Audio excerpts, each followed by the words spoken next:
A blessed afternoon to everyone. Welcome to Baptist Bible Church Santa Mesa. May I request everyone to please stand and turn your hymn books to hymn number 67.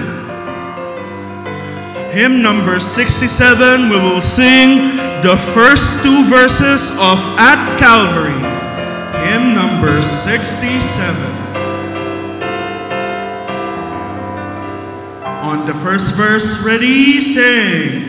Years I spent in vanity and pride, caring not my Lord was crucified, knowing not it was for me he died on Calvary. Mercy there was great and grace was free.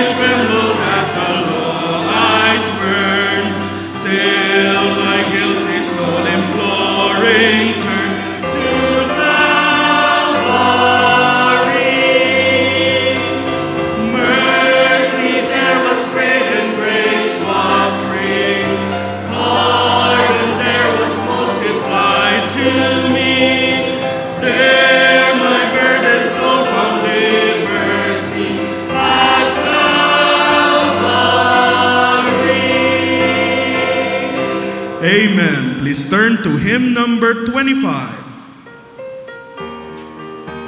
Hymn number 25, we will sing the song, Glorious Freedom. Hymn number 25. On the first verse, ready, sing.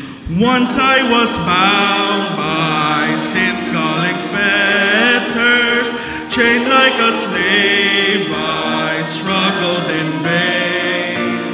But I received the glorious freedom when Jesus broke my fetters in twain. Glorious freedom, wonderful freedom, no more in chains of sin I repine. Jesus the glorious emancipator,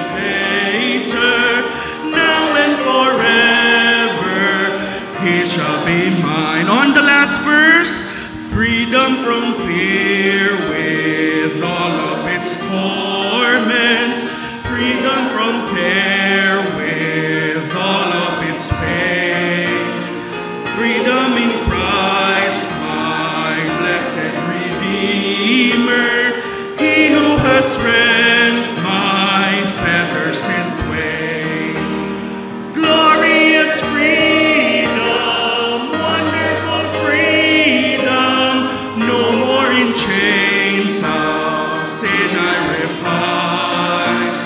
Jesus the glorious emancipator, now and forever he shall be mine. For our opening prayer, may I call Brother Timothy Cristobal.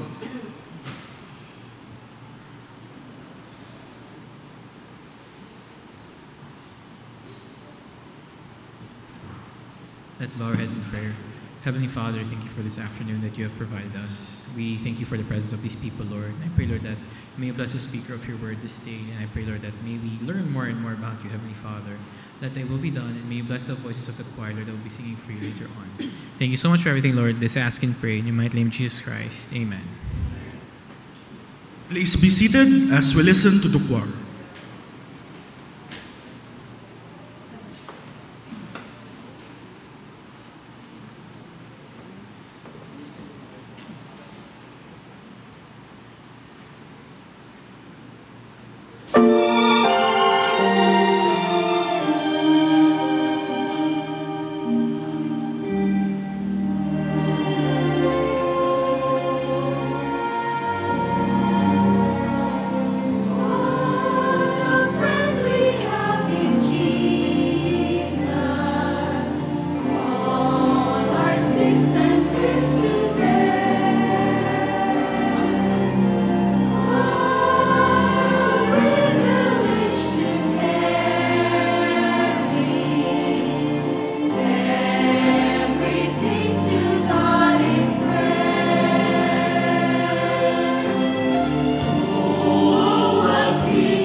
Amen. Thank you, choir, for that wonderful song. May I request everyone to please stand and please get your hymn books.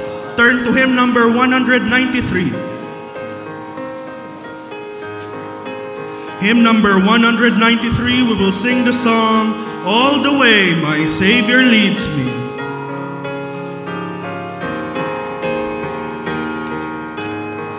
On the first verse, ready, sing. All the way my Savior leads me, what have I to ask beside? Can I doubt His tender mercy, who through life has been my guide? Heavenly peace, divinest comfort, here by faith in Him to dwell. For I know whate'er befall me, Jesus doeth all things well. All I know whate'er befall me, Jesus doeth all things well. As the choir comes down, let us sing the last verse. All the way my Savior leads me, oh, the fullness of His love, perfect rest to me is promised in my Father's house above.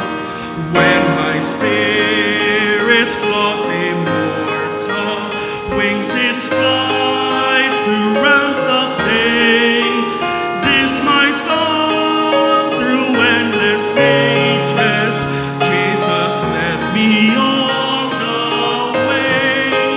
This my song through endless ages, Jesus led me all the way.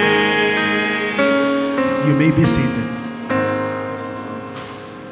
Okay, good afternoon po sa inyong lahat and welcome to our afternoon worship service. I'm so glad to be in the house of the Lord.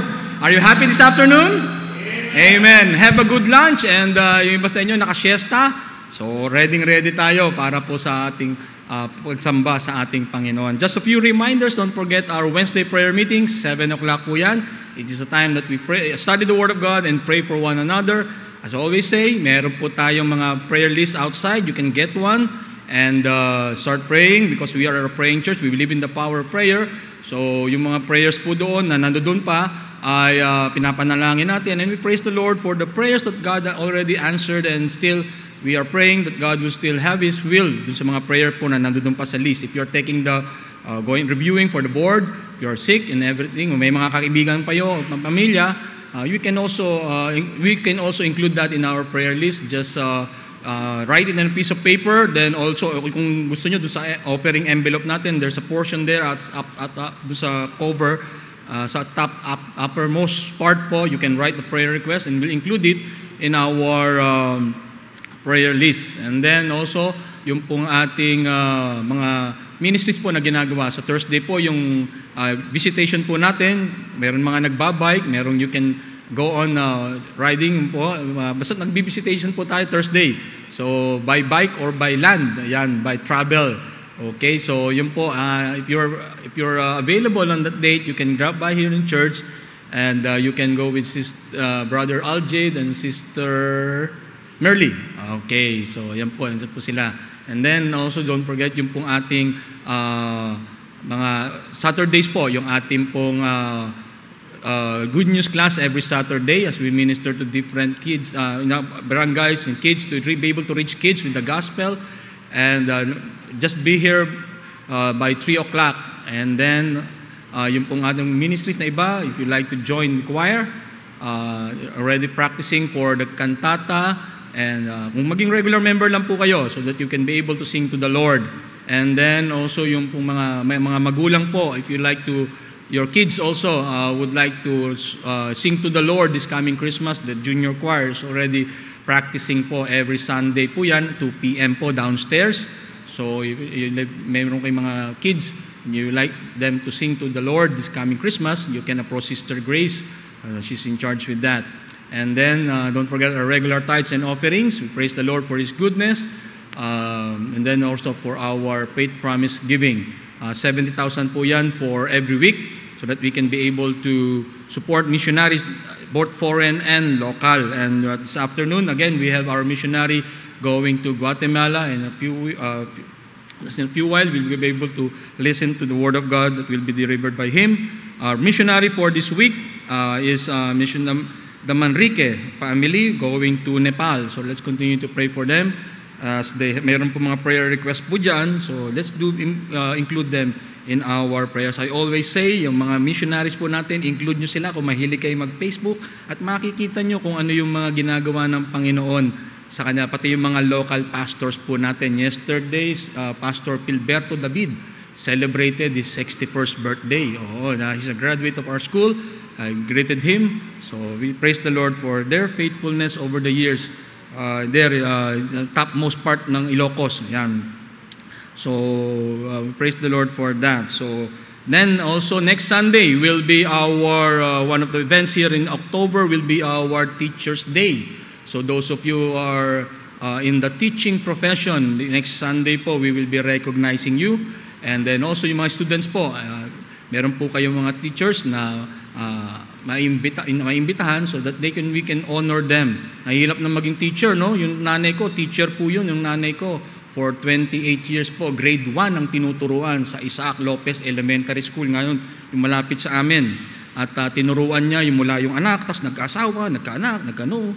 Ayan, 3 generation yata yung kanyang tinuruan bago siya kinuha ng Panginoon. And I know lots of yung teacher ay magandang profession, noble profession po yan. So it's time to be able to honor them, yung mga teachers po natin. Yung mga estudyante, wala tayo kung saan tayo ngayon without our teachers. Okay, so don't forget that po. Next Sunday po yan. And then on the 22nd, yun po yung family day natin. Amen? I always love family day. Okay, so mayroon tayong picture taking noon, time na yon.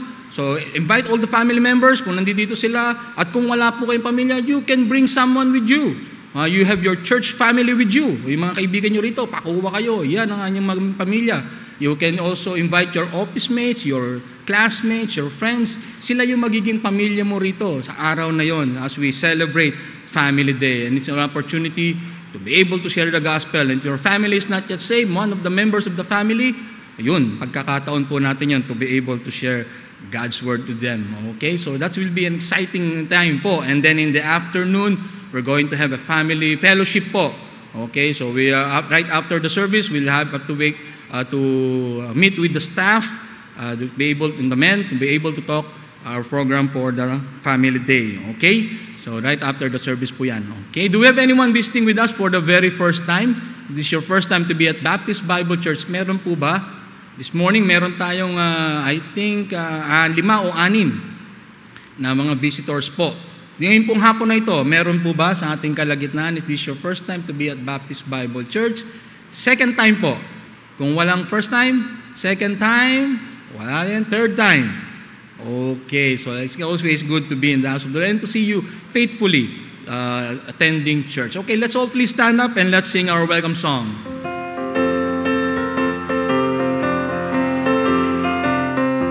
Let us greet one another as we sing the welcome song.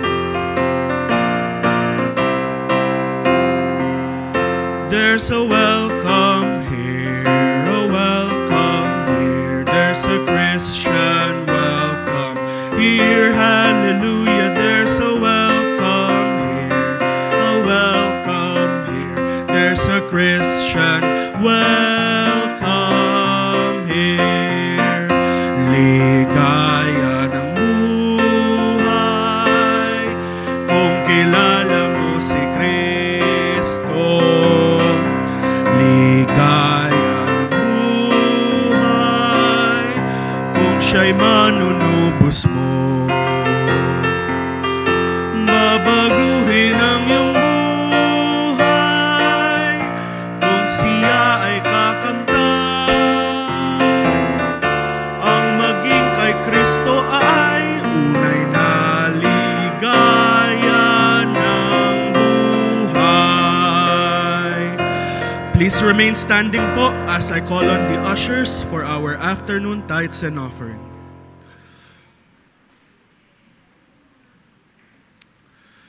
For our offertory prayer, may I call on Brother Jared Tanyala.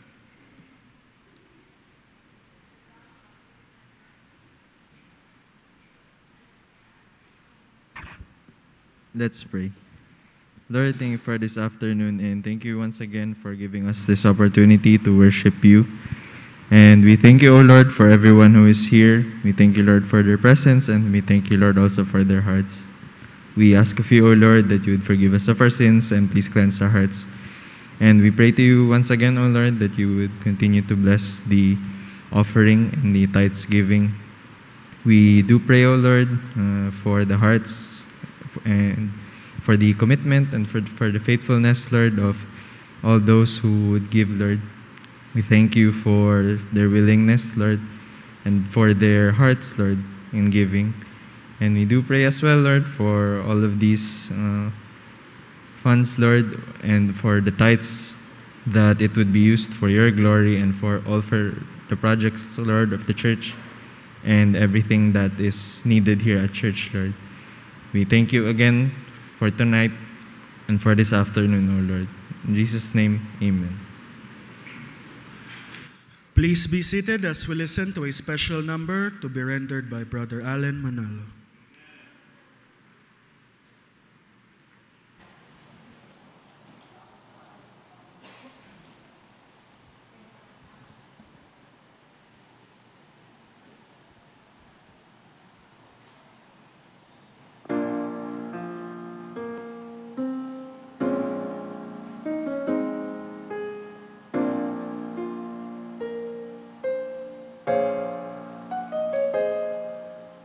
I believe the new age is an old lie, coming from the father of deceivers, the enemy of souls is using every wile to blind the eyes of even the believers. Surely time has come for us to take a stand and hold to our convictions without shame. All opposers to the faith are bound on every hand, but the gospel must be fearlessly proclaimed. I believe that Jesus is the Holy Son of God. He came to earth and lived the perfect life. I believe he bled and died upon a cruel cross, and there he made a perfect sacrifice. I believe he rose again and that he lives today, and soon is coming back to earth again. More than just a creed, this is what I believe. Jesus is the only way. This is my statement of faith.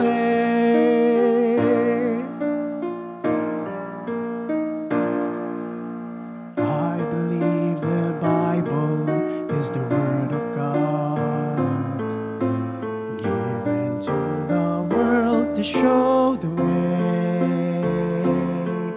No room for compromise on its trustworthiness. It's here for us to follow and obey. There are absolutes that cannot be denied, and what is true forever shall remain.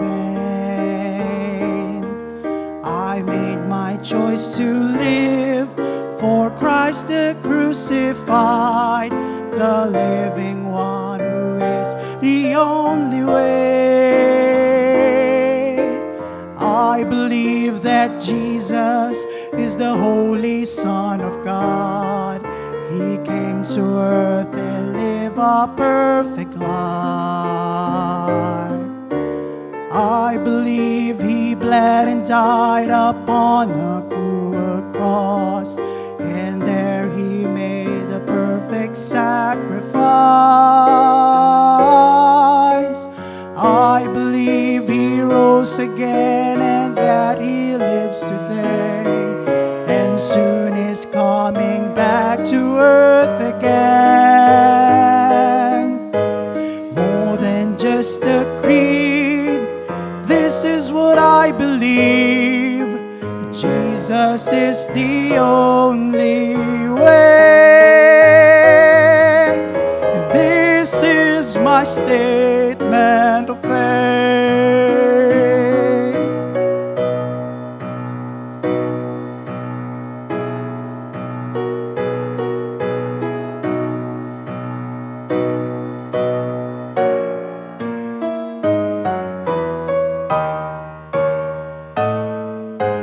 This is my statement of faith. I believe he rose again and that he lives today, and soon is coming back to earth again. More than just a creed, this is what I believe: Jesus is the only way. This is my statement of faith.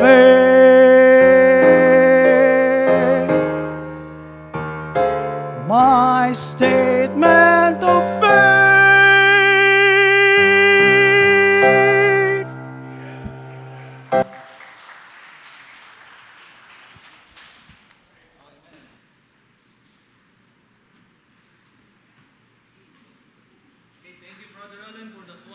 Special number. Truly, there's only way. Amen. And we praise the Lord for Baptist Bible Church for 75 years, almost 75. I've been preaching the gospel that only Jesus Christ is the only way. Amen.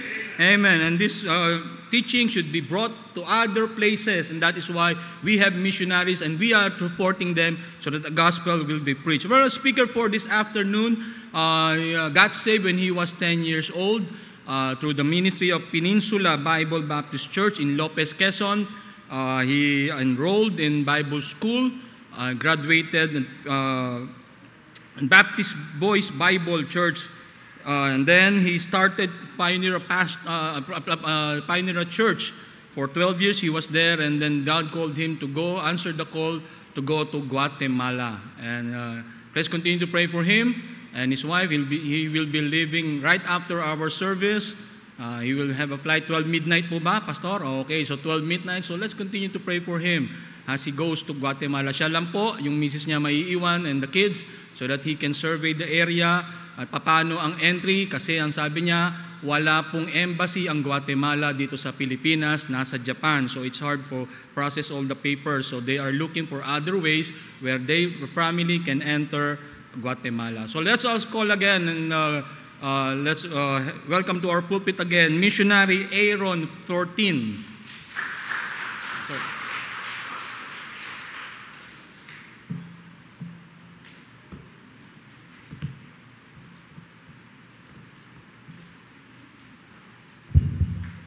Amen. Buenas tardes. Amen. Good afternoon po. Praise the Lord. Salamat po for the second privilege na makapag-minister po sa bawat isa po sa atin. At salamat po sa mga ginamit sa gawaing ito for giving their lives para ang gospel po ay maipalaganap hindi lang po sa iba't ibang panig ng mundo, even though here in the Philippines. At salamat, we are the fruit of the gospel. Amen?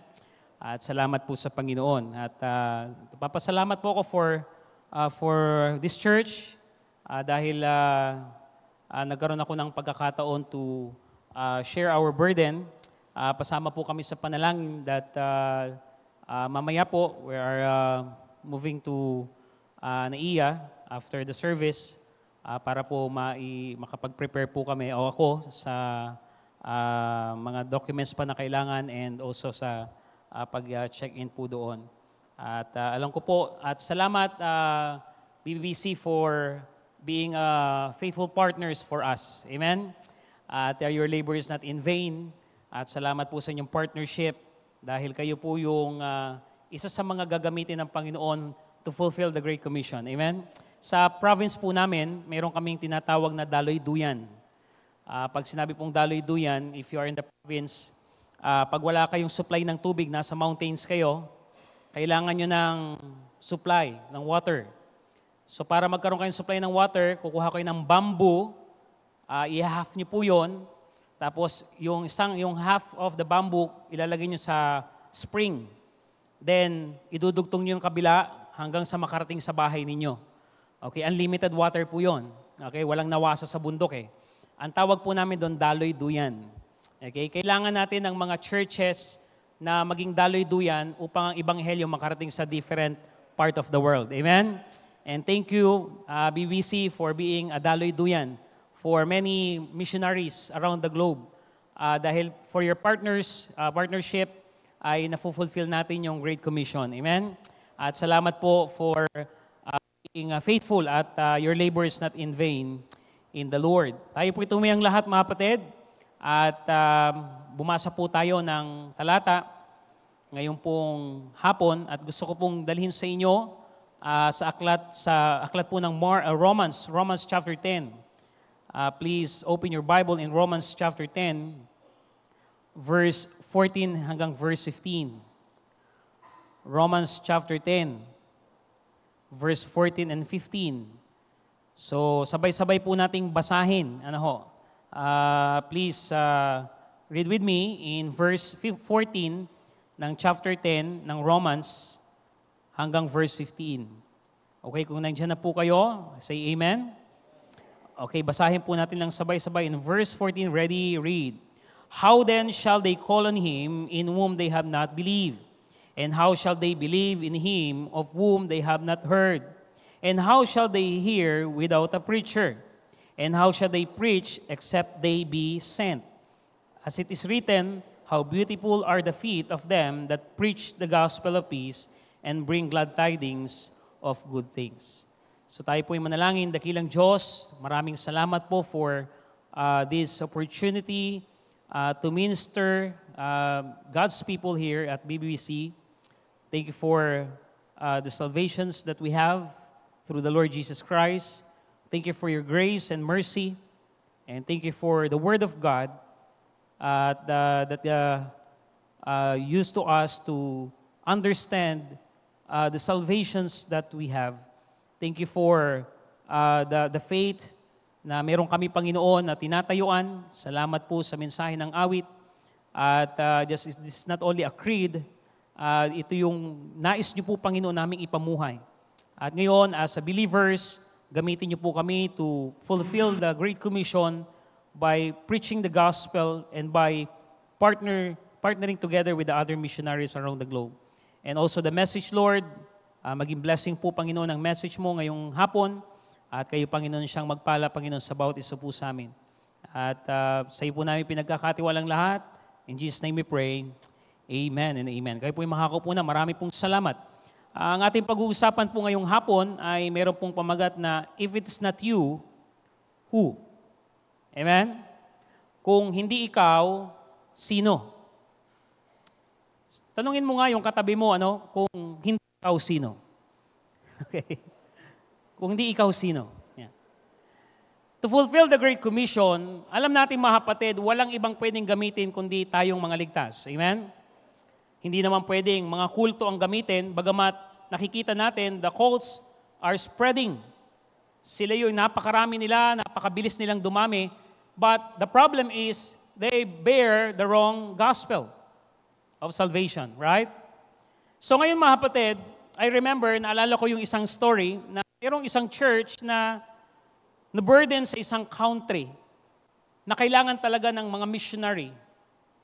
At napakaganda nung presentation nung missionary doon sa church. That we need more laborers, kailangan ng partners, kailangan ng missionary na pupunta doon urgently.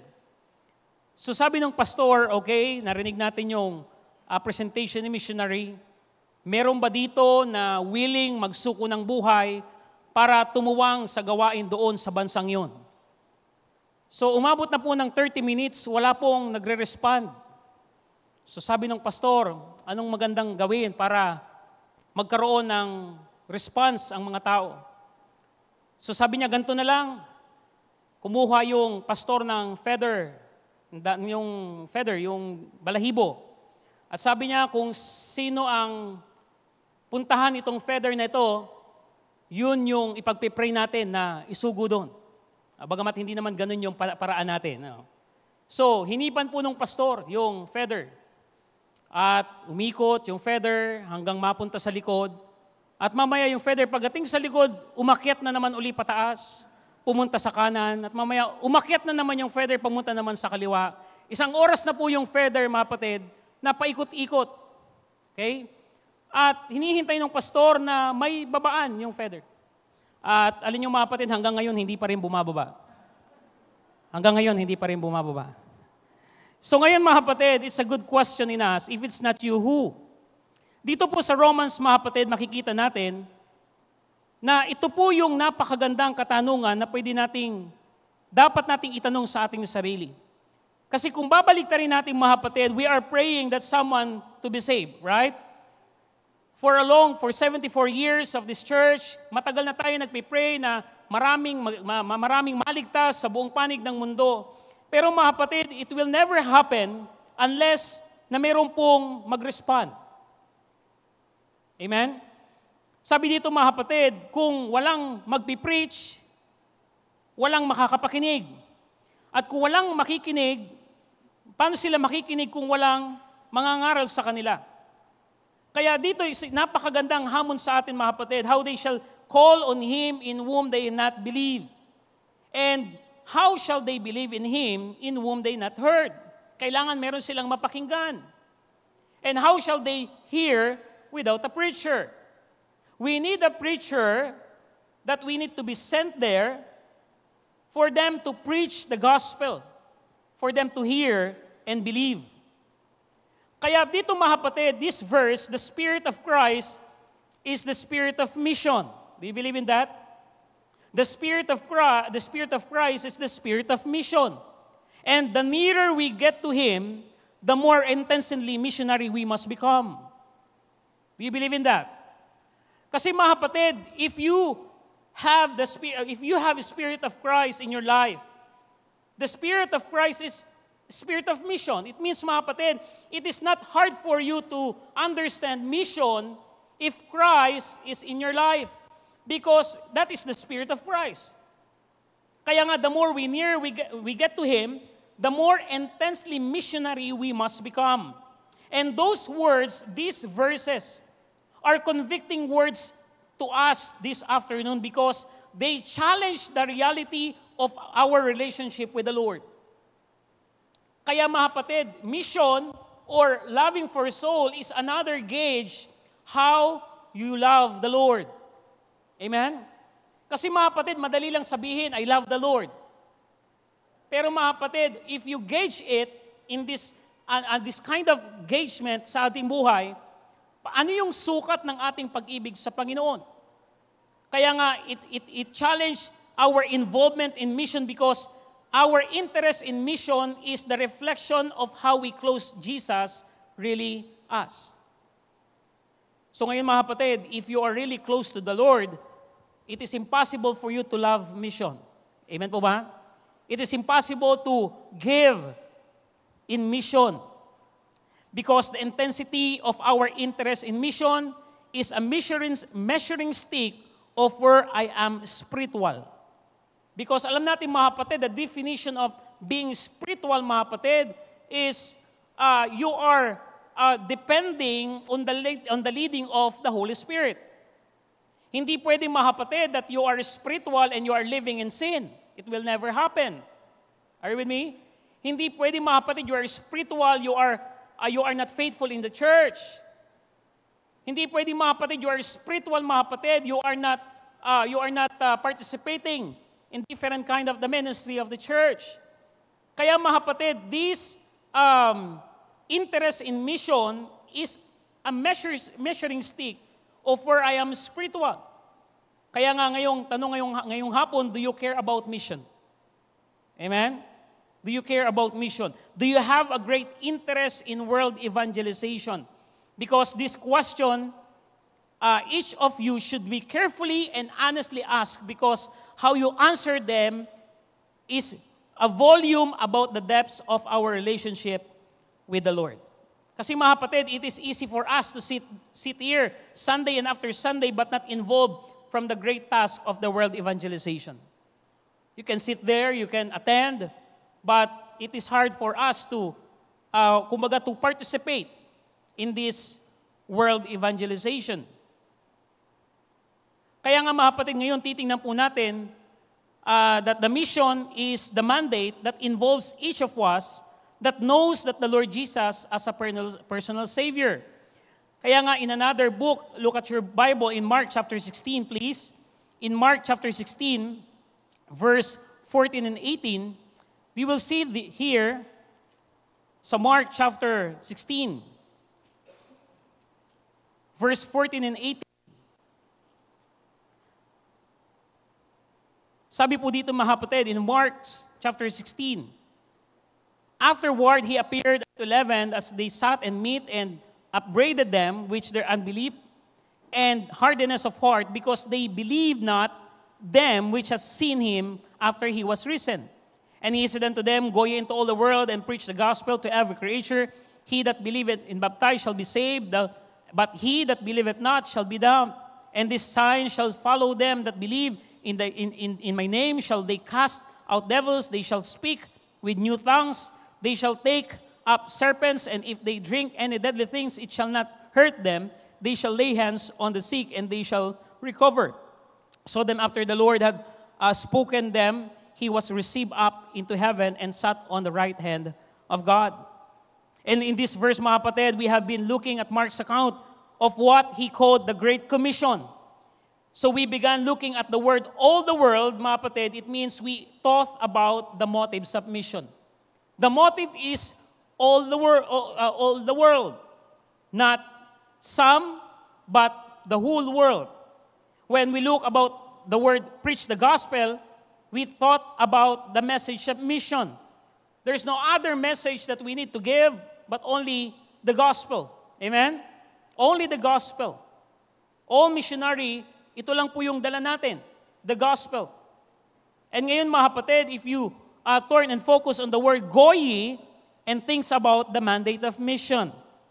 So ngayon mga kapatid, dito, it's a great question for us to fulfill this great commission.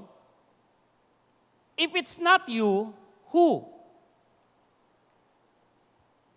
Kung walang magre-respond sa atin, sino ang gagamitin ng Panginoon? Kaya nga sa point number 1 natin mga kapatid, point number 1, the Word of God that demands our going. The Word of God that demands our going. In Romans, mga kapatid, there's no other thing that we need to understand that this verse demands our going. Kaya nga po, in the last word of the person sa Mark, kung ating pong babalikan in Mark chapter 16, the last word of a person are often noted with interest and oftentimes summarize the life of a person.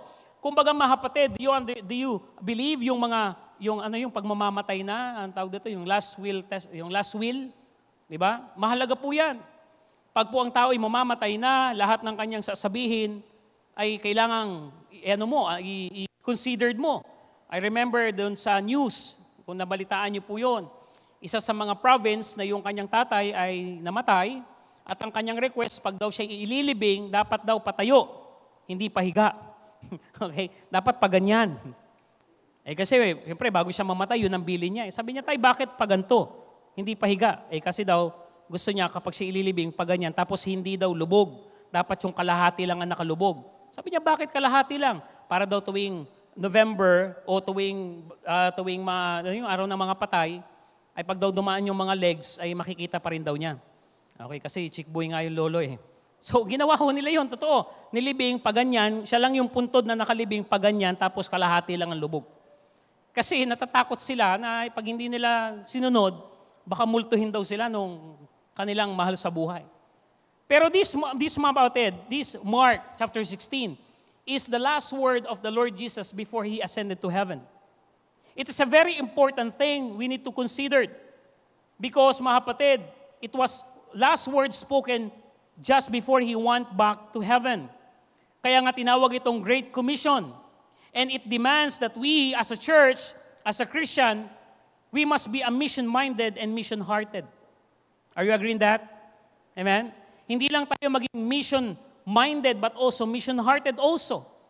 Kasi mga kapatid, sa tagal nating pinag-aaralan ng mission, we understand what is mission is. Kaya lang hanggang dito lang tayo. Amen po ba?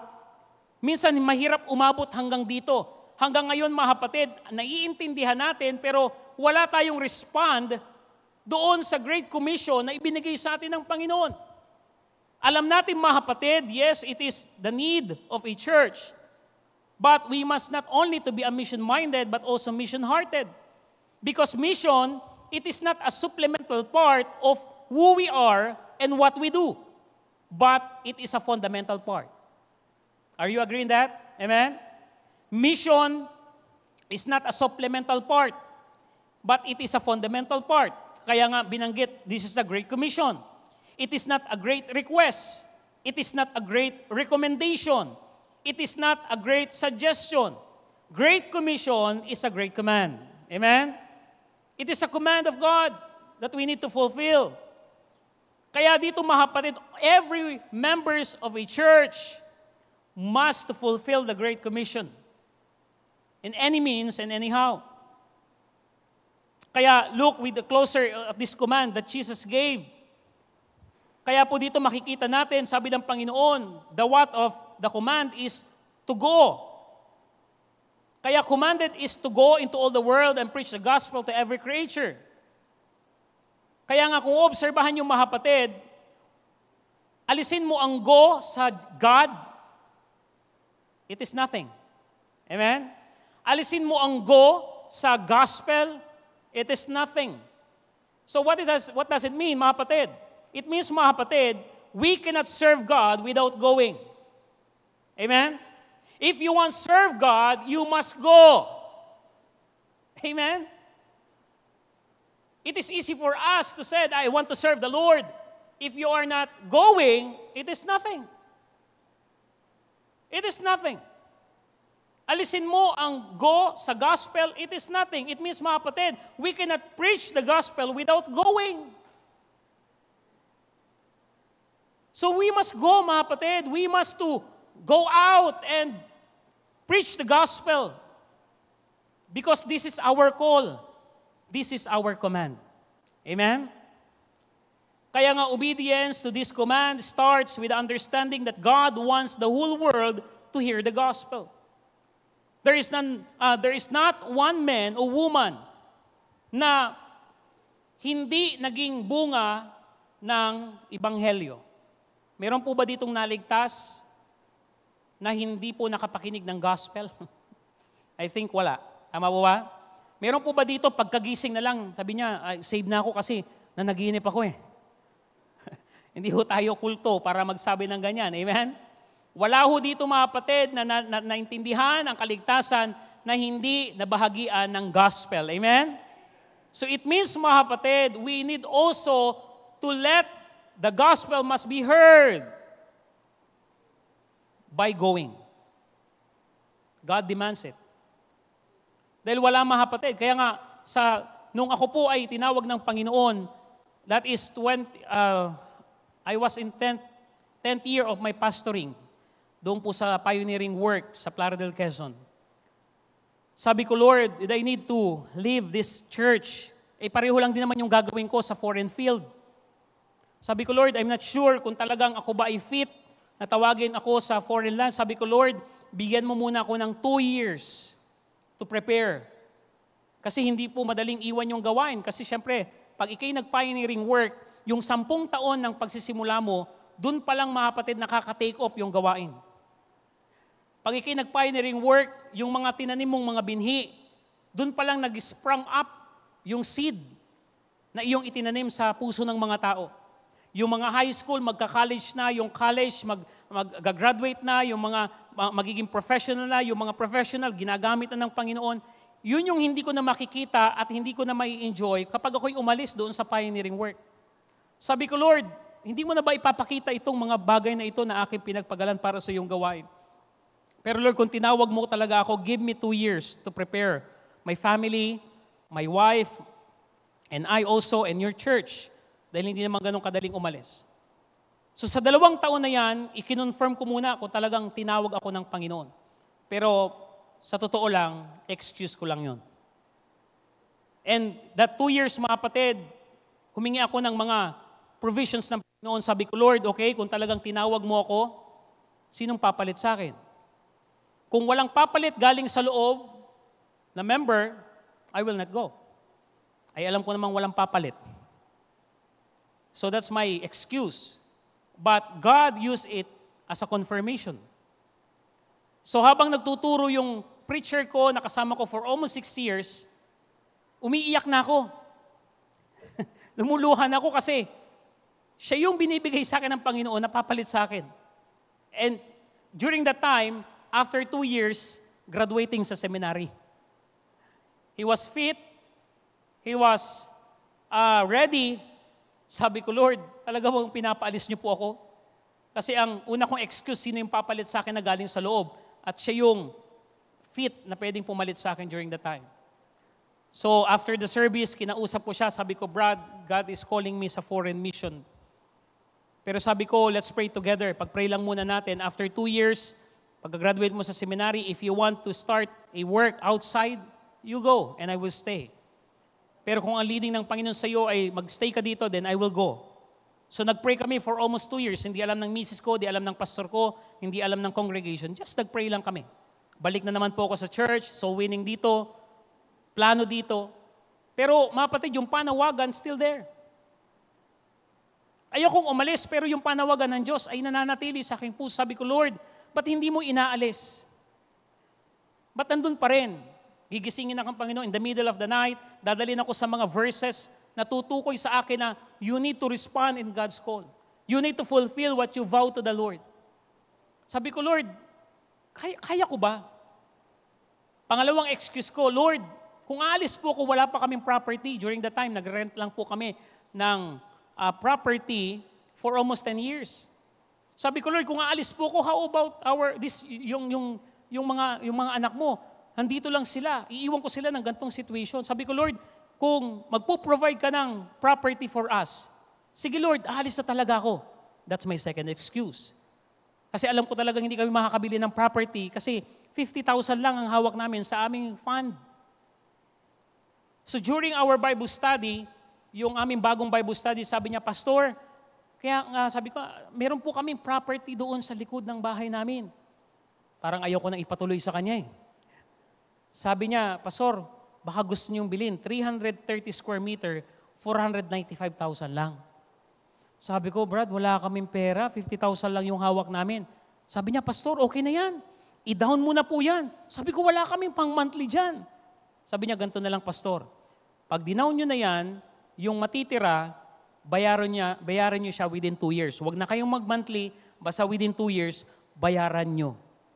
Naku, sabi ko, Lord, talaga bang pinapalis niyo talaga ako? Because God provide a lot. So blessing mga kapatid, tinake po namin yung loteng yon and after 1 year, nabayaran po namin yung property. Ngayon po, may building na po sila doon. Amen? Yung excuses ko, ginagawang confirmation ng Panginoon. Hindi pa rin po ako nag-respond. Balik na naman po ako sa soul winning. Takas na naman sa kalooban ng Panginoon. Kasi ayoko po talagang umalis dito sa Pilipinas kasi mas madali dito dahil nasa sariling lupa tayo. Pero mga kapatid, hindi ka patutulugin ng Panginoon, hindi ka patatahimikin ng Panginoon kapag ikay tinatawag ng Diyos. Kaya sa mga lingkod ng Diyos dito, kung nararanasan nyo yan, huwag nyo nang patagalin. Doon din naman ang punta ninyo. Amen? Kaya in the third, sabi ko, Lord, anong gagawin ko? Ano kayang excuse? Nakita ko yung misis ko.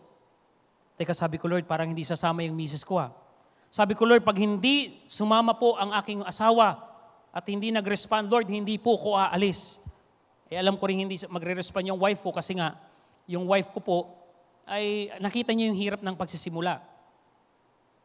So kinausap ko siya after 1 year and 2 months, saka lang po sinabi sa kanya na meron akong panawagan sa foreign mission.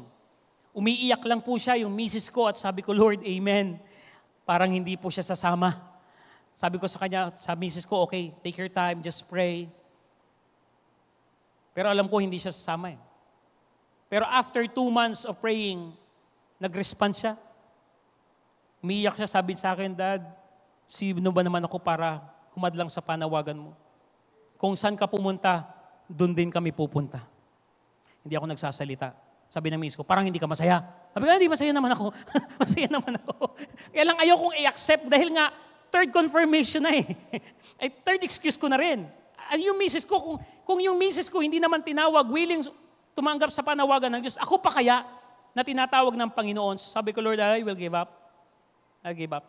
So 2018 po, pumunta po ako ng Bethany, Makati to confirm the place. And Pastor Paul Byers' report, yung kanyang SOMA, yung State of the Mission Address, at binanggit niya doon yung bansang Guatemala. At hindi ko incidents, mga kapatid, na marinig ko siya uli. Dahil high school pa lang ako, narinig ko na siya sa missionary namin, na dati pong seaman, na napupuntahan niya yung mga Latin part na yan. At kinikwento niya sa akin, na yung mga, pag sila'y nakadakpo doon, pag sila po'y nakadaong doon sa mga port na yan, umaakyat po yung mga nagbubugaw ng babae, o mga prostitute. At ang matindi doon, ang binubugaw pa nila, mga sarili nilang mga anak. I will never forget that during my high school days. Hindi pa naman ako pastor noon sa local, hindi ko naman alam na tatawagin ako sa foreign. Pero after many years, when Pastor Paul mentioned that country, sabi ko, Lord, is that the place na gusto niyo pong puntahan namin? Siyempre, as a missionary, ang titingnan mo kung saan yung lugar. Kasi yung Guatemala, never heard pa yan eh. Pagtingin ko, mga kapatid, sabi ko, Lord, ang panalangin ko lang, medyo outside Asia eh. Pero sabi ko, Lord, parang napalayo naman po yata masyado. Kasi Latin America eh. Okay, nasa likod ng Pilipinas, sa globo. At unang titingnan mo, siyempre, pangalawa, yung ticket. During the time, 95,000 isa. 5 po kaming aalis. Ticket pa lang po namin, kulang-kulang kalahating milyon na agad. Ticket pa lang po yun, one way. Sabi ko, Lord, it is impossible. Pero Lord, dahil sa kinonfirm mo sa akin, I'm willing to go. At ngayon sa biyaya ng Panginoon, yung utos ng Panginoon at yung panalangin natin ay become reality. Amen? Kaya mga kapatid, walang ibang pupunta eh. Walang ibang hahayo, walang ibang magre-respond. Kaya nga mga kapatid, we need somebody to respond in God's call. We need to obey to this command. And mangyayari lang yan mga kapatid, obedience to this command starts with an understanding that God wants the whole world to hear the gospel. Kaya the Lord needs us. Kaya nga sabi ng Panginoon sa Matthew 13:38, the field is the world. Walang iba tayong aabutin kundi itong mga taong ito nakapaligid sa atin. God wants the world to know that Jesus died for them to save them from their sins. Kaya go ye into all the world and preach the gospel to every creature is the what of the command. So mga minamahal kong mga kapatid, the Great Commission tells us 3 things about ourselves. Number 1, it tells us what I am to be. And the Lord wants to be a missionary. Every of us is a missionary. Amen? Sabihin mo nga sa katabi mo, lahat tayo missionary. Lahat tayo missionary. If you are saved, every person with the Lord Jesus Christ in their heart is a missionary. Amen? How about a mission field? What is my mission field? Every people without Christ is a mission field. Your classmate is your mission field. Amen?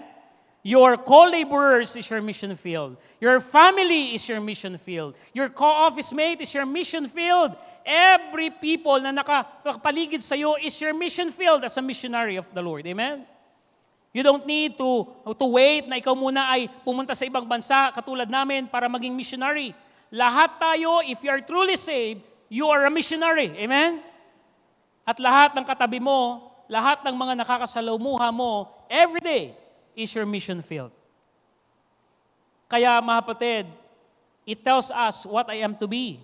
I am to be a missionary. It tells me what I am to do. I am to win people to Christ. Ano sabi ng Proverbs 11:30? The fruit of the righteous is a tree of life, and he that winneth soul is wise. Alam natin yan mga kapatid. Kumbaga sa Tagalog is lutong-luto na tayo sa misyon. Amen? Pero mga kapatid, ba't marami pa rin ang pangangailangan sa misyon? Dahil kakaunti ang nagre-respond. Dahil lagi nating itinuturo yung karamihan, yung iba na pag tayo tinamaan ng mensahe, Brad, sa'yo yan. Brad, ikaw yan. Brad, ikaw yata yung tinuturo dyan. Pero mga kapatid, when the moment you understand, you felt the burden, and ask things about mission, that is the start. Nagkakaroon ka na ng concern. At yun yung kailangan mong mag-respond. Kaya nga, hindi lang it tells us I am to be, and it tells us what I am to do, but also it tells me where I am to go. I am to have the worldwide focus. Hindi lang mga kapatid, nandito lang tayo sa ating vicinity. Kaya yung Acts chapter 1, sabi ng Acts chapter 2, sabi ng Bible, after you receive the Holy Ghost, you shall be, sabi na after you shall be witness unto me, both. It means at the same time, you're Jerusalem, sabi doon, in Jerusalem, Judea, Samaria, and to the uttermost part of the earth. Itong Santa Mesa, mga kapatid, this is your Jerusalem. Amen? But at the same time, we need also to reach out also our Judea, the other provinces of the Philippines.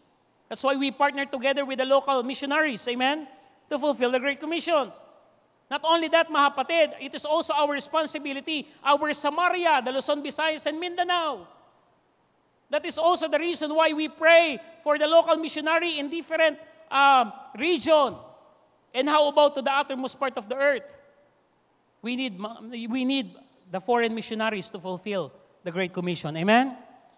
Kasi hindi naman natin kayang abutin in our part. And in our behalf, this missionary help us to fulfill the Great Commission. Amen po ba? Kung tatanungin kita, Brad, ikaw na lang pumunta sa Guatemala, ako na lang member dito sa Santa Mesa. Okay lang ba sa'yo? Palit tayo, you go there, then I will stay here as a member of Santa Mesa. Okay lang ba sa'yo? O ako na lang pupunta tapos ikaw magpe-pray na lang sa akin. Okay din yon? Amen, amen? Kasi hindi Guatemala ang pinagpe-pray niya eh. Japan. Tama ba? Japan. Amen? Sama ka sa akin kasi dadaanan ko yung Japan eh. Daan lang, sa airport lang. So mga kapatid, di ba? Mas madali kung merong pupunta na and we are going to support and pray for them. Amen? Instead na tayong pumunta kasi in our behalf, kailangan po nating ma-fulfill ito. Kasi kung hindi natin ma-fulfill ang Great Commission, we are not obeying the Lord's command. Kaya this is the Word of God. Teach us to go ye into all the world and preach the gospel to every creature. And that is the Word of God that demands our going. We need to go. Amen? We need to go. Kaya mga kapatid, pag may winning time, go. Huwag kang maging members ng UMS. Amen po ba? Remember always that, ano? Don't be a member of UMS. Umattend, umupo, umawit, umuwi. Find a thing na pwede mong gawin sa Panginoon. At remember this, mga kapatid, so winning is not a talent. Are you there? Amen? So winning is not a talent. So winning is a command. Kahit hindi ka marunong kumanta, pero you are commanded to go. Amen? Kahit hindi ka, wala kang talent sa ibang mga ministry, but you are commanded to go. Do you like it or yes? Yung iba, do you like it or not? Ano? Do you like it or yes? You must to go. Amen? And the Word of God demands our going. Number 2, mga kapatid. Tagalog pala yung nandyan. The work of God defines our going. Kanina, the Word of God demands our going. Point number 2, the work of God that defines our going. So I will say just a word here, but I want to point out the Great Commission gives us the work to do for God. This work, this mission, this preaching the gospel, this global mission defines our going. And what is this work? This work is a spiritual work. Amen? Hindi ito, mga kapatid, mga trabaho na araw-araw lang natin ginagawa, just a normal work. No. This work, the work of God, is a spiritual work. Amen? Kaya, mga kapatid, hindi pwede maglingkod ka sa Panginoon, you are living in sin. It is a spiritual work. God hates sin. Amen? As also we hate sin also. Kaya hindi mo mararamdaman ang pangangailangan ng gawain if you are not spiritual and if you are not leading by the Holy Spirit of God. Kaya, mga kapatid, maaring matagal ka nang gustong gamitin ng Diyos pero parang hindi mo maramdaman. Dahil nga, mga kapatid, this work is spiritual work.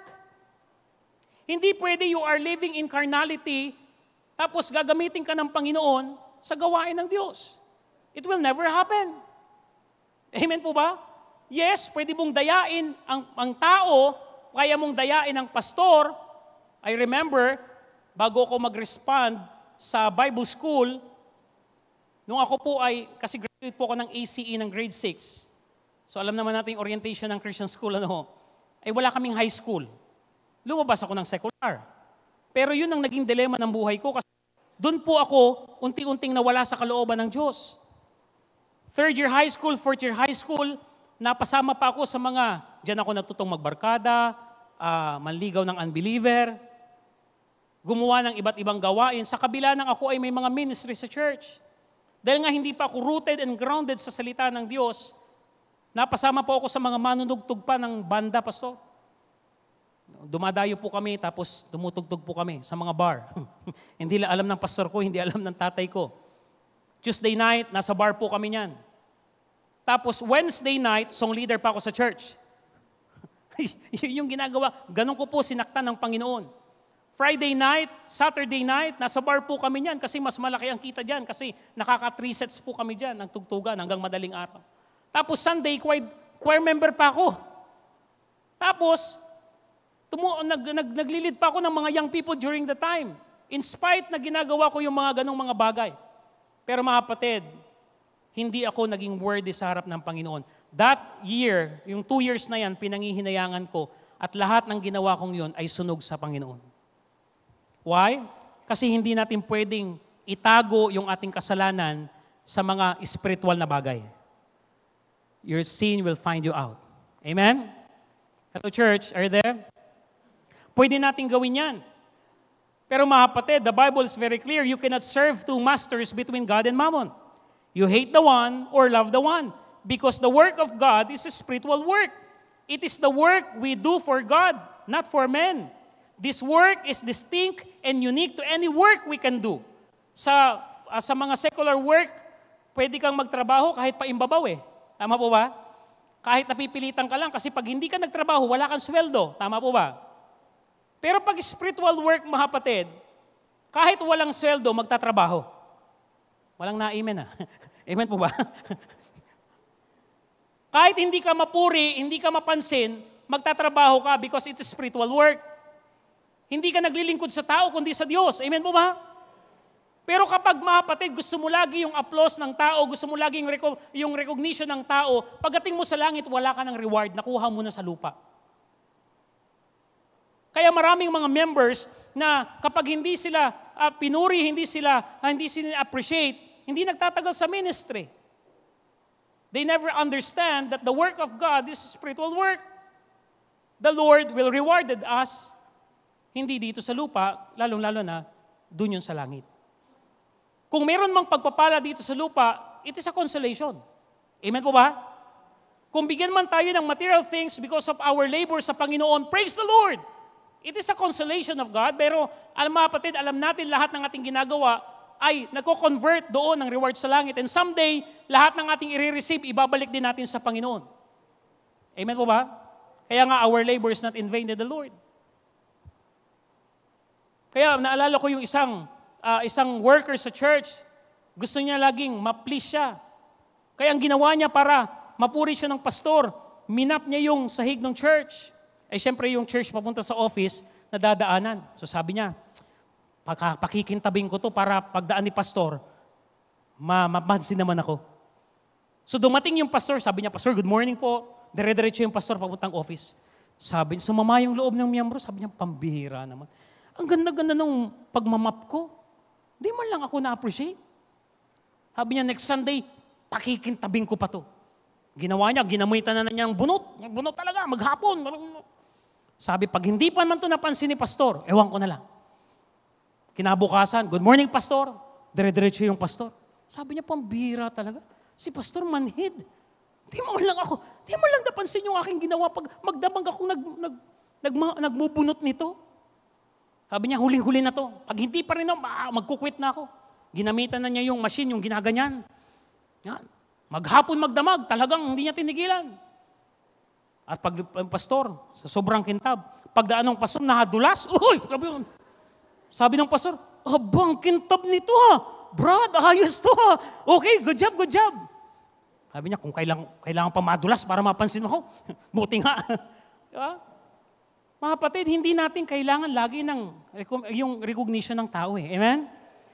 Doon tayo nahihirapan, kaya parang hirap, ang ganit-ganit magtrabaho sa Panginoon kasi gusto natin lahat ng kilos natin nare-recognize. Pero ang Diyos natin, kahit hindi nare-recognize ng tao, pero lahat ng malilit na ginagawa mo will be rewarded in heaven. Amen?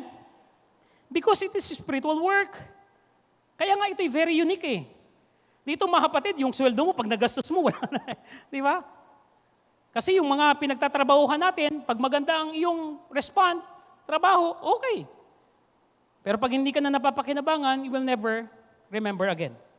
But in the work of God, patay ka na, pero yung gawa mo, inaalala pa. Amen? Yun ang magandang mga kapatid sa gawain ng Panginoon. Why? Because it's spiritual work. Kaya, ano nyo mga kapatid, it is nakakalungkot. In our generation, marami na pong paglilingkod na gagawa ang mga mananampalataya, even though they are living in sin. Sabi nga, magaling na daw pong mandaya ang maraming mananampalataya sa gawain ng Panginoon. I don't know your personal life, but be sure, if you serve the Lord, sana mga kapatid, nandun yung ating kabanalang paglilingkod sa Panginoon. Yung ating sincerity of our heart. It is a work that engage the power of God. Dahil kapag ito'y gawain ng Diyos, sasamahan niya tayo. Amen? Are you with me? Amen? Kaya nga, bakit tumagal po ang BBBC Santa Mesa ng ganitong katagal? Because the power of God is in this church. Parang kaunti lang nag-agree ha. Gawa niyo ba to? No. It is the work of God. Amen? Yes, kailangan natin ng mga manggagawa na maging magaling sa lahat ng bagay. But without the power of God, it is nothing. Kaya nga to be a missionary, mga kapatid, hindi natin, God will never call the qualified, but He qualifies the called. Pero kailangan nating ibigay ang best natin. Yes, ako, ang tanong ko, Lord, I'm equipped ba? Hindi naman ako ganun kagaling mag-English. Kaya pala hindi ako dinala sa mga English country kasi Espanyol ang pag-aaralan. Sabi, nga no, okay din pala. Kaya mga kapatid, alam ng Diyos kung saan ka dadalhin. Amen? Alam ng Diyos kung saan ka gagamitin. Kaya kung willing ka lang magpagamit sa Panginoon, mararamdaman mo na yung gawain ito ay napakagandang gawain. Kaya nga alam niyo mga kapatid, sa Matthew account, yung Great Commission, sabi ng Panginoon si Kristo, all power is given unto me in heaven and in earth. Because this church na tinayo ng Panginoon si Kristo is the work of God. God's power enable us to be what we are called to be and equip us to do what God has called us to do. It is work that also enjoy the presence of God. Dito mga kapatid, lahat ng gawain natin sa Panginoon, we will enjoy the presence of God. Amen? Wow. Jesus said sa Matthew 28:20, Lo, I am with you always. Amen po ba? You claim it? Kiniklaim ba natin yan? Amen? Sa lahat ng gagawin natin sa Panginoon, i-claim mo, I am with you always. Kaya mga kapatid, wag nating i-manipulate ang Diyos. Na alam mong namumuhay ka sa kasalanan, Tapos kiniklaim mo, sasamahan ka ng Panginoon. Shame on us.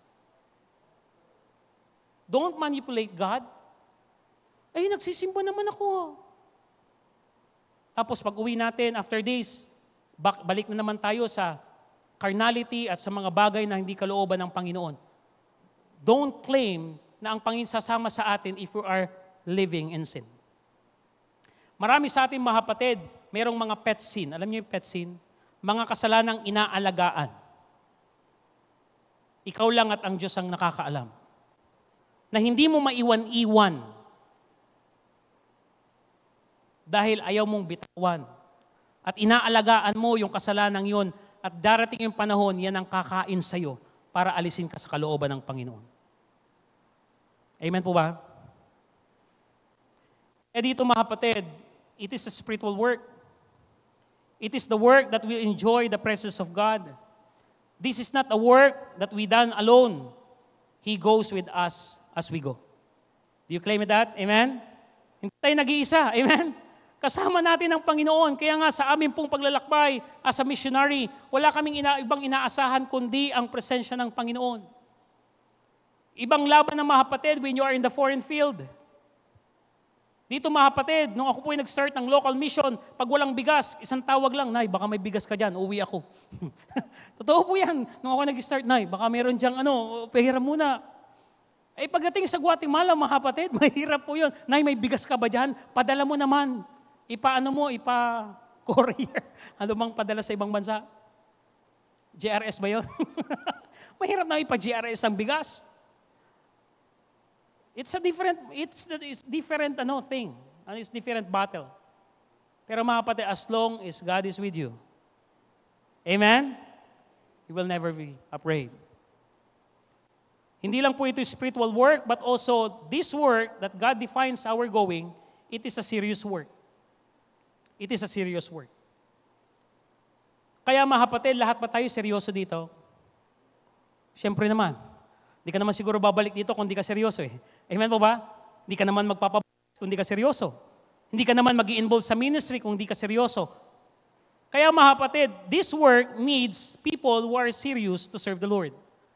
Amen po ba? This is not a playground. Mission field is not a playground. Lagi ko naririnig po yan sa mga pastor. Kaya pupunta tayo doon, yung mga missionary. Wala naman sigurong missionary makikipaglaro lang doon tapos ibubuwis yung buhay ng pamilya. No? Every missionary knows that this battle is a serious battle. Kaya this work about seeing people saved and keeping people out of hell is a serious work. Wala tayong ibang motivation dito. That's why we serve the Lord and we sacrifices for the ministry because we want these people out of hell. Are you agree with me? Wala nang iba tayong pwedeng gawin pang motivasyon para isacrifice natin ang lahat. Every person on the face of this earth is brand that needs to be plucked out from the fire. Because men are lost and there is an eternal hell who awaits to those who die. It makes them work every very serious work. Kaya nga this is what we do to define who we are and what we do. Reaching people for Christ. And this is the work that has been given to each of us this afternoon. Kaya mga kapatid, maging seryoso tayo. Amen? Mahalin natin. Kung ikaw ay member na ng choir, gawin na natin lahat. Amen? Huwag na tayo magpasaway as a member of the choir. Kung ikaw ay member mayroon kang mga ministry, gampanan natin ng may katapatan. Amen? Ibigay na natin yung lahat. Kasi it is a serious work, mga kapatid. Nakakahiya naman sa Panginoon. Pagdating sa ating mga secular job, talagang sudsud ang ating mga kilay, talagang nakasubsob ang ating mga ulo sa pagtatrabaho. Pero pagdating sa gawain ng Panginoon, putol-putol lang, hati-hati lang. At para bagang biru-biruan lang, nakakahiya naman sa Panginoon. Amen? Dapat kung merong tayong ibibigay na best, para yun sa Panginoon. Are you agree with me? Amen? Dapat sa Panginoon. Pangatlong mga kapatid, the will of God that determines our going. The will of God that determines our going. Tandaan natin mga kapatid, if it's the will of God, you are in the right place. Sabi nga mga kapatid, inside the will of God, there is no failure. But outside the will of God, there is no success. Only in the will of God, kailangan nating matagpuan saan ba yung kalooban ng Diyos. At kapag tayo nasa kalooban ng Diyos, mga kapatid, we are protected by God. I remember, mga kapatid, sabi ng ng teacher ko, ang kalooban daw ng Panginoon, when you find in the center of God's will, parang nandun ka sa malaking fence at nandun ka sa sentro, kaya yung bakod na yon, kahit anong gawin ng mga kaaway, hindi ka basta mahahawakan, hindi ka basta mahihila. Because you are in the center of the fence. Pero the more you closer to the fence, mas madali kang hilahin o kainin ng mga maninila. Are you with me? Marami sa atin, mga kapatid, yes, nasa kalooban nga ng Diyos, pero malapit nang lumabas. Kaunti na lang, mahihila na. Kaya we need to find, saan ba yung kalooban ng Diyos? Because if it's the will of God, mga kapatid, wala ka dapat ipag-alala. It is that God's will that every person actually go to a mission field, but it is God's will that every Christian must go. Do you agree in that? Hindi lahat niloob ng Panginoon maging missionary outside the Philippines, pero lahat tayo, mga kapatid, kalooban ng Diyos, lahat tayong Kristiyano, humayo. Are you agreeing that? Amen? Therefore, for some, it is God's will that they go through another. Mga kapatid, it means kailangan nating maintindihan ito. So ngayon, mga kapatid, to fulfill the will of God, we need to understand that some go personally. Amen? Some go personally. It means, mga kapatid, you, as a member of this church, you must to go. You must to preach. You must to win people to your church where you belong. It is the will of God that some actually go in your church. At yung iba naman, mga kapatid, some go substitutionally. Some go substitutionally. It is not God's will, mga kapatid, sabi ko nga kanina, therefore, that means that we go through those we send. Kahit, mga kapatid, wala tayo doon, somebody will go for us.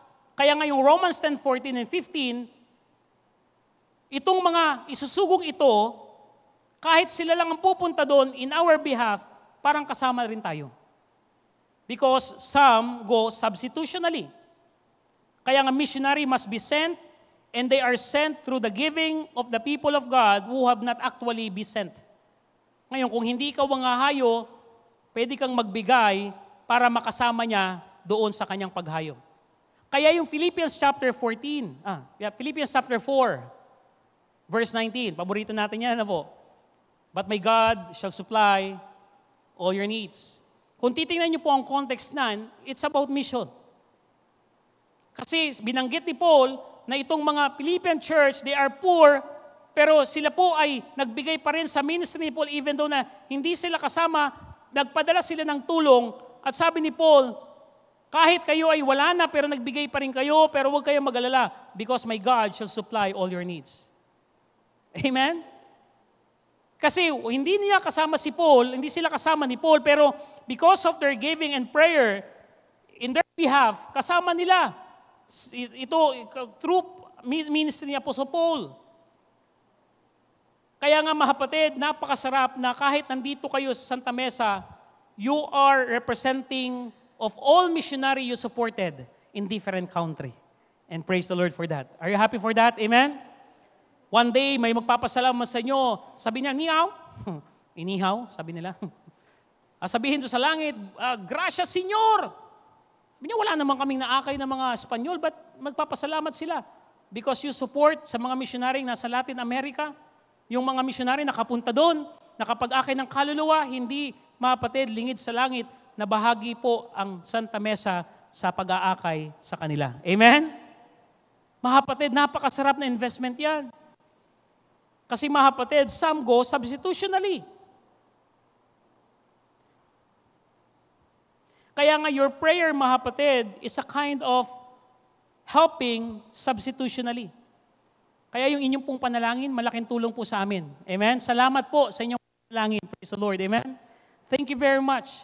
Because your prayer ay kahit wala po kayo doon, ay parang nandun din kayo because of your prayer. Pangalawa, mga kapatid, binanggit ko kanina, some go personally. It is the will of God that some actually go as a missionary. Kaya po kami, mga kapatid, we need to go personally because we are called to go. We are called, and we need to be sent there. Kaya dito, mga kapatid, has God been speaking to your heart about giving your life as a missionary? If that is your call, you need to respond. Because if it's not you, who? Amen? Kung hindi ikaw, sino ang gagamitin? Kung hindi ikaw, sino yung aabot sa iyong pamilya? Tapos magagalit ka kapag inakay ng mga more, pag inakay ng mga burn again, pag inakay ng mga iglesia ni Tilusan. Magagalit tayo, ba't diyan ka pumunta? Kasi nga wala tayong ginawa eh. Amen po ma?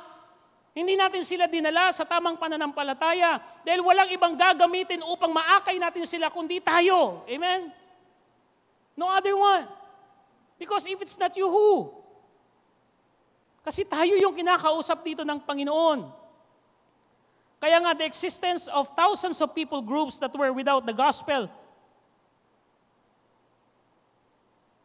kailangan mga kapatid, na tayo, na tinawag ng Diyos, ay magkaroon ng sensitibong pandinig sa panawagan ng Diyos. Meron po dito mga kapatid, as a missionary, noong July 31, nandiyan po ba? Noong July 31, 1992, meron pong isang pamilya na si Joe and Tana Collins. Siya po ay merong 5 anak, mga bata pa. They are BIMI missionaries to Nepal, were killed in the plane crash in Himalayas Mountain. Sipin niyo mga kapatid, papunta pa lang sila sa mission field, 114 people aboard the plane died during these incidents. No bodies were ever recovered. The only thing that was recovered was Tana's Bible during the time. At yung Bible ni Tana, habang kanilang binubuklat o tinitingnan, meron silang nakita sa likod ng bahagi ng Bible ni Tana. Siya po yung asawa ni Joe na missionary. At tinagalog ko na lang po, nakatagalog po kasi dito eh. Pero merong 4 na paragraph ang nakalagay doon. Una, sabi niya, how shall I give? How much shall I give, brother? Ito yung unang paragraph na nakalagay po doon. Sabi niya, kung tumanggi akong magbigay ng anuman sa mga misyon sa taong ito, halos bumoto ako pabor sa pagpapabalik sa mga misyonary. Yan yung nakalagay doon sa unang paragraph. Kung hindi daw siya magbibigay sa misyon, parang bumoto siya na umuwi na lang yung mga misyonary. Hello? Pangalawa, na sinabi niya, kung magbibigay naman ako ng mas kakaunti kaysa dati, pabor ako na bawasan ang mga puwersa ng misyonero na katimbang ng aking nabawasang contribution. Kung hindi naman daw siya magbibigay, o kung magbibigay siya ng kaunti, parang binawasan niyo yung puwersa ng mga misyonary sa iyong nabawasang contribution. Pangatlo, kung magbibigay naman ako ng katulad dati, maintaining lang, last year, pabor ako na hawakan ang lupang na panalunan na, ngunit tinututulan ko ang anumang pagsulong ng gawain. Kumbaga parang, ito na lang yung mga misyonary at hindi na tayo magsusupport ng higit pa, yun lang yung ating naabot. At panghuli mga kapatid, kung dadagdagan ko naman ang aking pag-aalay lampas sa nakaraang taon, pabor ako sa isang pagsulong ng kilusan sa pananakop ng bagong teritoryo para kay Kristo. Amen? So, nasaan ka dyan sa 4 na yan, mga kaibigan, mga kapatid sa Panginoon? Nandun ka ba sa hindi ka pa nagsusupport? If you are not part of mission giving, you are favored na umuwi na lang yung mga missionary. Huwag na mag-mission. Huwag na may maligtas. Kung ikaw naman ay nandun sa kakaunti, sabihin, binawasan mo, nabawasan din yung persa. Pag naman ikaw ay nandun sa maintaining, andun ka na lang sa normal lang na naabot natin at di na tayo lalawak pa. At kung dadagdagan naman natin ang pag-aalay, ibig sabihin mga kapatid, umaayon tayo sa pagsulong ng gawain sa pagnanako para kay Kristo. So kung nasaan tayo dyan? Amen? Dahil mga kapatid, wala pong ibang gagamitin para maisulong ang gawain ng Diyos, kundi tayo. Walang ibang gagampan sa gawain ng Panginoon, kundi tayo. Walang ibang magtutulong para ang gawain ng BBBC dito sa Santa Mesa ay maituloy pa at maisulong pa, kundi tayo. At wala nang iba. Amen? Tayo. Kaya mga kapatid, wala nang panahon para magpatumpik-tumpik pa. Amen po ba? This is the right time, mga kapatid. Malapit nang bumalik ang Panginoon. At sa mga mananampalataya, kung tinatawag ka ng Diyos, walang ibang gagamitin kundi ka. Pero kailangan nating mag-respond. Amen? Ngayon mga kapatid, dito ko po iiwan. Kaunting oras na lang po, pasensya na po. Pero gusto ko pong iwan to sa inyo.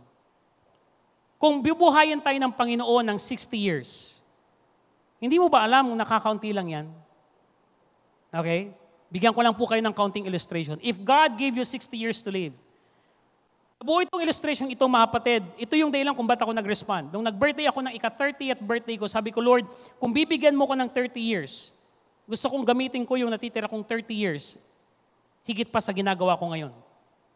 And this is the will of God, to use it, the remaining years, in the mission field. I'm 36 now. 20 ano na lang? 24. Tama po ba? 24 na lang ang natitira. Kaunti na lang yon, maikli na lang. Pero ngayon mga kapatid, sabi ng Bible sa Book of Psalms, the days of our years are 60 years and 10. And if by reason of the strength and they be 40 years, sabihin 81 score is katumbat ng 20 years. Pero mga kapatid, kung after that, yet it is their strength, pero sabi doon mga kapatid, balik po tayo. The labor and sorrow for it soon be cut off and will fly away. So, lahat tayo mamamatay.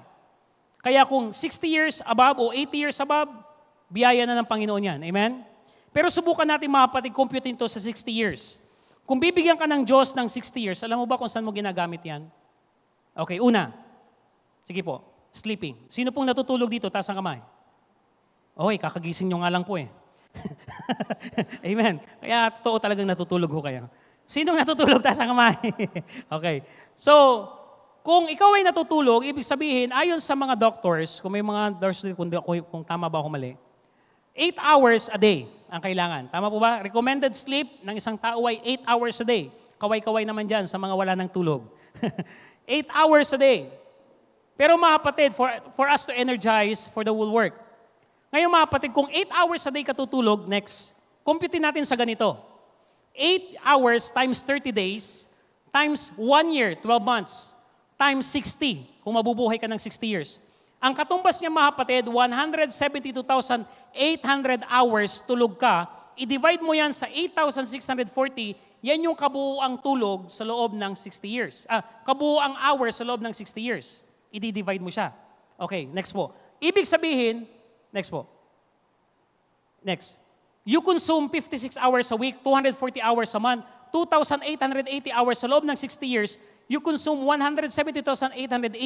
Ang katumbas po niyan mga kapatid, 20 years of your life, tulog ka lang. Do you see that? 20 years of your life, kung tutulog ka ng 8 hours a day, 20 years of your life, tulog ka, wala kang ibang ginagawa. Sir, pwede bang matawag kita dito? Halika dito. Oo. Ma'am, sorry po sa nahiraman ko ng medida. Babayaran na lang po kita pagbalik ko ng Pilipinas. Pasensya na po sa gagawin ko. Kung ang medida ay merong 60 inches, pagpalagay natin ganito kahaba ang buhay mo, 60 minus 20, ilan na lang po? Ilan po? 40. Because yung 20 years of your life, tulog ka lang. Pangalawa, study and working. Pag ikay nagkaroon ng isip, mag-aaral ka. Tama po ba? Ilang hours nag-aaral? Papasok ka ng 7, uwi ka ng 11, papasok ka ng 1, lalabas ka ng 5. Ngayon, more than 8 hours din. Tapos, pag nakapagtapos ka ng pag-aaral, anong gagawin mo? Siyempre, magtatrabaho ka. Pag mag-opisina ka, 8 hours a day din. Tama po ba? Kung wala ka man trabaho, maghuhugas ka, pagagising mo, maglalaba ka, maghugas ka, 8 hours din yun, wala ka nga lang sweldo. If you spend pagagising mo ng 8 hours a day, pareho lang ang computation yan. It means, mga kapatid, 56 hours a week, 240 hours a month, 2,880 sa loob ng 60 years, 170,880. Katumbas niyan, 20 years of your life, you are busy studying and working. Sino bang pwedeng tawagin pa dito? Mabilis-bilis. Sir, ayun po. Yan. Dito ka lang, Brad. Dito ka lang. Pamalis dito. Kasi lahat ng tinatawag ko naging missionary. Brad, ikaw na nga. Opo, totoo. Lahat ng pinupuntahan ko church, tinatawag ko, naging missionary. Biglang natakot sila So, wag po naman. Katukin nyo na lang lahat. Okay. 40 minus 20. Sagot po kayo, matatagalan tayo. 20. Okay, recap. Ano po yun? Tulog. Kahit hindi halatang tulog ng tulog. Okay? Tulog. Trabaho. Aral. Pangatlo po. Eating. Amen. Amen po ba? Eating. Yan na lang daw ang baptist ng habit ng baptist. Kung ikay kumakain ng breakfast, lunch, supper, kasama na yung lahat ng meals sa maghapon, if you consume 2 hours a day, pero imposible yan, Minsan, pag napaupo na tayo sa table at maraming pagkain, kulang ang 2 oras Napakwento pa. Halimbawa na lang, 2 hours, whole day, kasama na lahat. You spend 14 hours a week, 60 hours a month, 730 hours sa loob ng 60 years, 43,800. Ang katumbas po niya, nakaupo ka lang habang kumakain, 6 years of your life, nakaupo ka lang. Okay? Sir, ikaw nakonect tayo. Yes, ikaw. Okay, missionary 2. Amen. Tatandaan natin to ha. Opo, ang lahat ng tinatawag ko naging missionary. Okay, 20 minus 6. Ilan po? May 16? Ha? 14. Sino po yung susuportahan nyo? Missionary? 14. Amen? Pasok pa rin. Dito kayo, huwag kayo mahiya. Para makita kayo, may panalangin kayo. Missionary sa North America, North Korea, sa Iraq. Saan ito? Ano? Bundok hibok-hibok. Okay. So, next. Travel. Pupunta ka sa work, pupunta ka sa school, consuming time yan. Tama po ba? It is a different consuming time itong mga ito. If you travel, mga kapatid, next. 1 hour and 30 minutes a day. You consume 10 hours and 30 minutes a week, 45 hours a month, 540 hours sa loob ng 60 years, 34,400. Ang katumbas po niyan, mga kapatid, 4 years of your life, nakaubo ka sa bus, nagdadrive ka, papunta sa office. Sir, ikaw, naka-face mask. Amen. Missionary 2.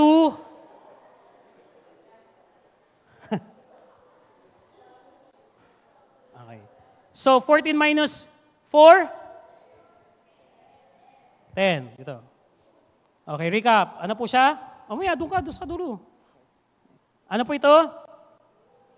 Tulog. Ikaw. Ano ito? Study and? Working. Eating. Ito bang kumakain ka? Next. Travel. Okay. Last. Miscellaneous. Labas po sa 4 na ito. Yung ibang kong niyang ginagawa pa. Kasama na po dyan yung parties, outing, playing, exercise, going to movies, if you go, watching TV, siesta, Netflix, Disney, ano pa ba? TikTok, TikTok, TokTok, kaya may mga sakit sa TokTok. Lahat ng ginagawa nyo, labas sa 4 na to. Kasama nyo na yan, i-compute nyo na yan. If you consume 3 hours a day, pero imposible yan, pag nag-basketball ka, may ribansa pa yan. You consume 21 hours a week, 40 1,080 hours sa loob ng 60 years, 64,800. Katumbas po niyan, mga kapatid, 7 years. Wala na akong maturo, Ha? Meron ba dyan? Sir, halika dito. Yung mas tumatago, yun yung nakikita. Tama po ba? Yung nagtatago, mas nakikita. Believe me, kung sino yung takas ng takas, yun ang tinatawag ng Diyos. Parang masama ang loob niya. Amen. So, 7? So, 10 minus 7? Okay. So now, mga kapatid, we have only 3 years. Tulog, ilang years yan? 20. Aral, trabaho, 20. Kain, 6 years. Hindi mo na alam kung... Ano ito? Travel? Hindi. 4 years. Miscellaneous po natin, lahat-lahat na. So, 3 years, mga kapatid. Di na pa kukunin yung para sa Panginoon. Listen to this. 58 years, ikaw ang gumamit niyan. Tapos sasabihin mo, demanding pa ang Diyos, may morning na, may hapon, may prayer meeting pa, tapos may mga ministry pa. Nagre-reklamo ka sa Diyos, ang daming oras na i-spend sa gawain, pero yung 58 years, sa loob ng 60 years, ikaw ang gumugugol niyan. Tapos dito pa kukuha ang Panginoon ng kapirasong oras lang tuwing araw ng linggo. Hello, church. Yung soul winning, hindi mo pa masamahan. Activity sa church, murmur ka pa ng murmur. Dami na namang activity, kaka-activity lang nakaraan, mag-activity na naman. 58 years, ikaw ang kumunsum niyan. Kung haharap ka sa Panginoon, sasabihin mo ba na masyadong demanding ang Diyos? Kung dito pa, babawas lang ang Panginoon ng kapirasong oras sa iyo. Pero yung 58 years, ikaw ang nag-enjoy dyan. Hello, church, are you there? Kumompute po ako ng isang faithful workers. Meron pa po bang kasama? Sige po. If a faithful Christian spend 10 hours a week, sino po ditong kumukonsume ng 10 hours a week? Lahat sa gawain ng Panginoon. So winning, ministry, meron po ba? If you spend 10 hours a week, it is only 43 hours a month, 510 hours sa loob ng 60 years, 30,960. 30,960. Ang katumbas po lang yan ay 3 years and 7 months. If you spend 10 hours a week, ang konsum lang yan sa buong buhay mo, kung mabubuhay ka ng 60 years, 3 years lang and 7 months. Mas marami pa rin ito para sa iyo. Are you there? Amen? If you are faithful, 10 hours a week, ang katumbas lang yan, 3 years. 3 years. Makakaupo na kayo. Tago nyo yan para maalala ninyo. Dito ko po kayo iiwan kasi baka ito na yung huling pagkikita po natin. Church, PBBC, ask yourself, sayang ba yung ginagawa natin sa Panginoon? Kung magre-respond ka sa panawagan ng Diyos, sayang ba? Kung magfo-full time ka, sayang ba? Kung mag-join ka ba sa mga activity at aalis ka na doon sa miyembro ng pagiging OMS, sayang ba? Mga kapatid, hindi sayang. Pero kung wala kang gagawin sa Panginoon, masayang. Napakaikli ng oras lang natin, mga kapatid. 3 years. Tumayo po tayong lahat. Dakilang Diyos, maraming salamat po. I don't know kung paano niyo po inabot ang iyong mga anak. Pero walang ibang gagamitin kundi kami. Minsan, Panginoon, parang hindi na kami masyadong sensitibo sa panawagan mo, Panginoon. Pero nakikita namin ang pangangailangan ng gawain. Pero humahanap kami ng pwedeng pumalit na sa kabilang kami na yung tinutukoy mo para mag-respond sa iyong panawagan. Panginoon, I pray na kung meron pong tinatawag dito to be a missionary, huwag nilang sayangin ang kanilang oras na tumago sa Panginoon at unahin pa rin ang kanilang layunin. Tulungan niyo kami, Lord, na maging responsive sa iyong panawagan. Dahil kung hindi kami, sino? Walang ibang pwedeng gamitin, kundi kami na iyong niligtas at dinagdag sa iglesyang ito para magawa namin ang mga ministeryo na iniatang niyo po sa amin. At Lord, I hope and I pray na kayo, Panginoon, ang umabot sa kanilang puso.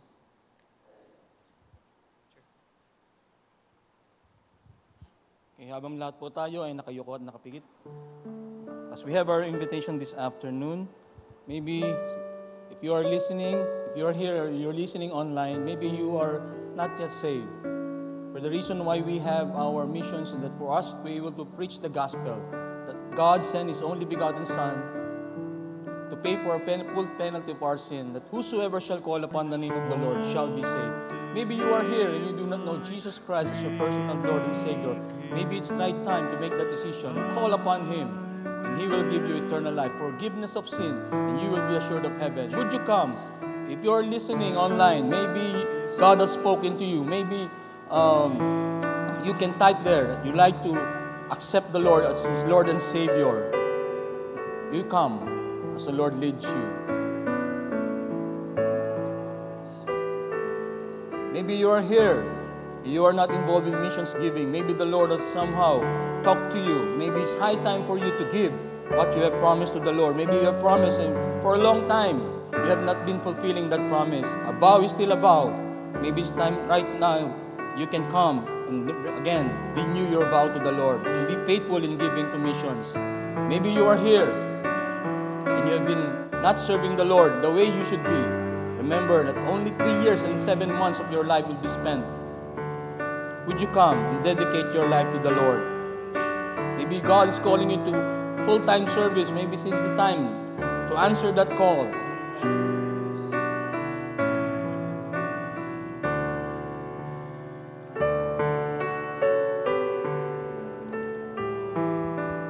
Are you willing to surrender your life to the Lord?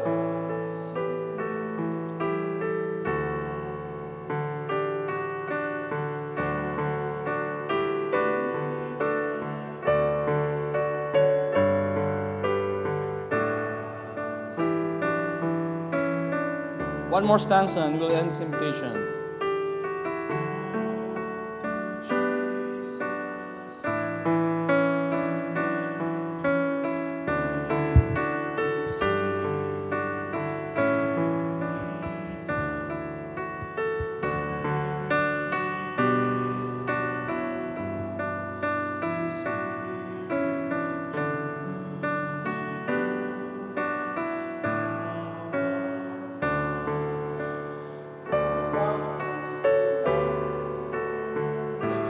Spoken to you through the message, whatever your need may be. Maybe you have someone in your mind that you are praying that God will be able to save him. Maybe the Lord is going to use you to win that person to the Lord. Maybe you like to pray for someone.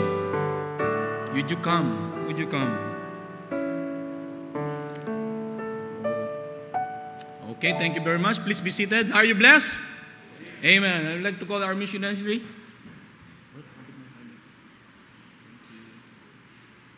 Okay, to show our gratitude to our visiting missionary, please do remember him as he goes ngayon po, and then flight will be 12 o'clock, Pastor. Okay, this is for you. Thank you very much. Okay, maybe I would like to request all the members as we go close in prayer, medyo you come dito po sa gitna and we'll have a picture taking so that he will remember bago siya lumipad sa Guatemala that we are going to pray for him. Amen? Amen. Okay, shall we all stand up please? As I call Brother David to lead us in our closing prayer. Pagkatapos po, please move forward and I would like to request Brother Mark to get a picture. Pwede ba, Brad? Okay, thank you. Let us bow down our heads in prayer. Our dear God and Heavenly Father, tonight we are most thankful and grateful enough for the power you bestowed upon each and every one of us, for using the Holy Spirit, Panginoon, na mangusap sa bawat puso na mga mananampalataya, lalo-lalo na po sa midst of your people in this congregation. We ask, dear God, that your power will always be bestowed upon us. Help us to be reminded that as a believer, Panginoon, we need to do our part for the Great Commission of sharing your word and spreading your word throughout the whole world. Lord, forgive us of our sins and shortcomings. Thank you, Lord, for sending our missionary for today to be our guest speaker, Panginoon, na nagbigay ng challenge sa bawat isa sa amin, Panginoon, na ipakita, Panginoon, ng totoong mensahe ng salvation, Panginoon, especially, Panginoon, sa kalagitnaan namin, Panginoon, na kung saan maraming mga mananampalataya, not only in this church, at even all world, Panginoon, na kinakailangan, Panginoon, ng init ng iyong pagmamahal at especially, Lord, conviction, Panginoon, to always do our part, Panginoon. Lord, we pray for missionary Aaron, Panginoon. Continue to protect him, even the family, Panginoon. Continue to bless their finances, emotionally, spiritually, even, Lord, things na kinakailangan pa nilang gawin. para, Lord, sa mission field, Panginoon. And thank you so much for this great day, Panginoon. May your Spirit be upon us at magkaroon po, Panginoon, ng init ng iyong pagmamahal sa bawat pamilya, even, Lord, sa congregation na ito, Panginoon, at tulungan niyo po kami na magkaroon po kami ng focus sa aming endeavor, Panginoon, to reach out souls, and even, Lord, magkaroon po ng things na makakapagbigay, Panginoon, ng kaluwalhatian sa inyong pangalan. Thank you for those people who responded this morning, even online, na touch their heart, Panginoon, kung ano man ang kanilang mga need. May also bless ang mga taong may mga karamdaman, continue to heal each and every one, Panginoon, na nagsuffer po ng sickness, and even, Lord, those people na nalalamig sa pananampalataya, that they will be drawn near close to you, Lord. Protect us as we go home tonight. All these things we pray in the mighty name of our Lord Jesus Christ, Savior. Amen.